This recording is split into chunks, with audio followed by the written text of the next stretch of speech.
चण्डिकाष्टकम् सहस्रचन्द्रनिन्दकान्तिकान्तचन्द्रकाचयेर्दिशोऽभिपूरयद्विदुर्यददुराग्रहं कले कृतामलावलकले वरं वरं भजामहे महेशमानसाश्रयन् वहो महो महोदयम् विशालशैलकन्दरान्तलाविशालशालिनी त्रिलोकपालिनीं कपालिनीं मनोरमामिमाम् उमामुपासितां सुरेरुपास्महे महेश्वरीं परां गणेश्वर प्रसुम्नगेश्वर्यस्य नन्दिनीम् अये महिषिते महेन्द्रमुख्यनिर्झरासमे समानयन्ति मुरधरागत परागमन्द्रिजम् महाविरागि शङ्करानुरागिणीं नुरागिणा स्मरामि चेतसातसि मुमामवाससंनुतां भजे मराङ्गनाकरोच्छलत्श्रितामरोच्छल निचोललोलकुन्तलां स्वलोकशोकनाशिनीम् अदभ्रसंभृतातिसंभ्रपं प्रभूतवभ्रम प्रवृत्तताण्डव प्रकाण्डपण्डितीकृतेश्वराम् अपीह पामरं विधाय चामरं तथामरं नुपामरं परे श्रीदिग्विभाविता वितित्रिके प्रवर्तते प्रतोसरोसलेखनं तव स्वदोस् मूसहेतवे समृद्धिमेलनं पदन्नुमा भभौ भभौ भभौ भभाभितो विभासि भास्वर प्रभाभर प्रभासिताङ्गगौवराधिवासिनीं मिलत्तर ज्वलत्तरोज्ज्वलत्तर छपाकर प्रभूत भाबर प्रभासि भालपट्टिकां भजे कपोतकम्बुकाम्यकण्ठकण्ठ्यकं कणान्दगी एकान्त काञ्चि काञ्चितां कपालिकामिनीमहम् वराङ्ग्रेणुपुरध्वनि प्रवर्ति सम्भवद्विशेष काव्यकल्पकौशलां कपालकुण्ठलां भजे भवाभय प्रभाविदद्भवोत्तर प्रभाविभव भूमिभूतिभावनं प्रभूतिभावुकं भवे भवानि नेतिते भवानि पादपङ्कजं भजे भवानि तत्र सत्रवो न यत्र तद्विभावनम् रगाग्रतोतिगरिमा प्रभवं ब्रवाण्या भव्यमिमां स्तुतिमुपा पतिना प्रणीतं यः श्रावयेत् सुपुरहुत पुराधिपत्यं भाग्यं लभेत् त्रिपवश्चतरणानि तस्य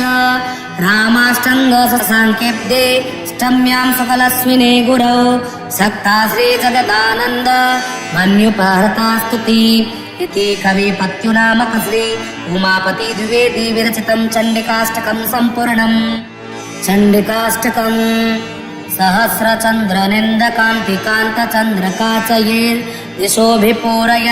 सहस्रचन्द्रनिन्दकान्तिकान्तचन्द्रकाचयेर्दिशोऽभिपूरयद्विदुर्यददुराग्रहं कले कृतामलावलकले वरं वरं भजामहे महेशमानसाश्रयन् वहो महो महोदयम् विशालशैलकन्दरान्तलाविशालशालिनी त्रिलोकपालिनीं कपालिनीं मनोरमामिमाम् उमामुपासितां सुरेरुपास्महे महेश्वरीं परां गणेश्वर प्रसुम्नगेश्वर्यस्य नन्दिनीम् अये महिषिते महेन्द्रमुख्यनिर्झरासमे समानयन्ति मुरधरागत परागमन्द्रिजम् महाविरागि शङ्करानुरागिणीं नुरागिणा स्मरामि चेतसातसि मुमामवाससंनुतां भजे मराङ्गनाकरोच्छलत्श्रितामरोच्छल निचोललोलकुन्तलां स्वलोकशोकनाशिनीम् अदभ्रसंभृतातिसंभ्रपं प्रभूतवभ्रम प्रवृत्तताण्डव प्रकाण्डपण्डितीकृतेश्वराम् अपीह पामरं विधाय चामरं तथामरं नुपामरं परे श्रीदिग्विभाविता वितित्रिके प्रवर्तते प्रतोसरोसलेखनं तव स्वदोस् मूसहेतवे समृद्धिमेलनं पदन्नुमा भभौ भभौ भभौ भभाभितो विभासि भास्वर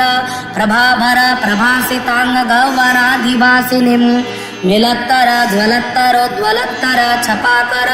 प्रभूत भाबर प्रभासि भालपट्टिकां भजे कपोतकम्बुकाम्यकण्ठकण्ठ्यकं कणान्दगी एकान्त काञ्चि काञ्चितां कपालिकामिनीमहम् वराङ्ग्रेणुपुरध्वनि प्रवर्ति सम्भवद्विशेष काव्यकल्पकौशलां कपालकुण्ठलां भजे भवाभय प्रभाविदद्भवोत्तर प्रभाविभव भूमिभूतिभावनं प्रभूतिभावुकं भवे भवानि नेतिते भवानि पादपङ्कजं भजे भवानि तत्र सत्रवो न यत्र तद्विभावनम् रगाग्रतोतिगरिमा प्रभवं ब्रवाण्या भव्यमिमां स्तुतिमुपापतिना प्रणीतं यः श्रावयेत् सुपुरहुत पुराधिपत्यम् भाग्यं लभेत् रिपवश्च तरणानि तस्य रामाष्टङ्गसाङ्ख्यब्दे ष्टम्यां सकलस्मिने गुरौ सक्ता श्रीजगदानन्द मन्युपहर्ता स्तुति इति कविपत्युनामक श्री उमापति द्विवेदी विरचितं चण्डिकाष्टकं सम्पूर्णम्। चण्डिकाष्टकम् सहस्रचन्द्रनिन्दकान्तिकान्तचन्द्रकाचयेर्दिशोऽभिपूरयद्विदुर्यददुराग्रहं कले कथामलावलकले वरं वरं भजामहे महेशमानसाश्रयन् वहो महो महोदयम् विशालशैलकन्दरान्तलाविशालशालिनी त्रिलोकपालिनीं कपालिनीं मनोरमामिमाम् उमामुपासितां सुरैरुपास्महे महेश्वरीं परां गणेश्वर प्रसुम्नगेश्वर्यस्य नन्दिनीम् अये महिषिते महेन्द्रमुख्यनिर्झरासमे समानयन्ति मुरधरागत परागमन्द्रिजम् महाविरागि शङ्करानुरागिणीं नुरागिणा स्मरामि चेतसा तसि मुमामवास संनुतां भजे मराङ्गनाकरोच्छलत्श्रिचामरोच्छल निचोललोलकुन्तलां स्वलोकशोकनाशिनीम् अदभ्रसंभृतातिसंभ्रपं प्रभूतमभ्रम प्रवृत्तताण्डव प्रकाण्ड पण्डितीकृतेश्वराम् अपीह पामरं विधाय चामरं तथामरं नुपामरं परे श्रीदिग्विभाविता वितित्रिके प्रवर्तते प्रतोसरोसलेखनं तव स्वदोस् मूसहेतवे समृद्धिमेलनं पदन्नुमा भभौ भभौ भभौ भभाभितो विभासि भास्वर प्रभाभर प्रभासिताङ्गगौवराधिवासिनीम् मिलत्तर ज्वलत्तरोज्ज्वलत्तर छपाकर प्रभूत भाबर प्रभासि बालपट्टिकां भजे कपोतकम्बुकाम्यकण्ठकण्ठ्यकङ्कणान्दगी एकान्त काञ्चि काञ्चितां कपालिकामिनीमहम् वराङ्ग्रेणुपुरध्वनि प्रवरति सम्भवद विशेष काव्यकल्पकौसलां कपालकुण्ठलां भजे भवाभय प्रभावि दद्भवोत्तर प्रभावि भूमिभूतिभावनं प्रभूतिभावुकं भवे भवानि नेति ते भवानि पादपङ्कजं भजे भवानि तत्र सत्रवो न यत्र तद्विभावनं रगाग्रतोति गरिमा प्रभवं ब्रवाण्या भव्यमिमां स्तुतिमुपापतिना प्रणीतं यः श्रावयेत् सुपुरहुत पुराधिपत्यम्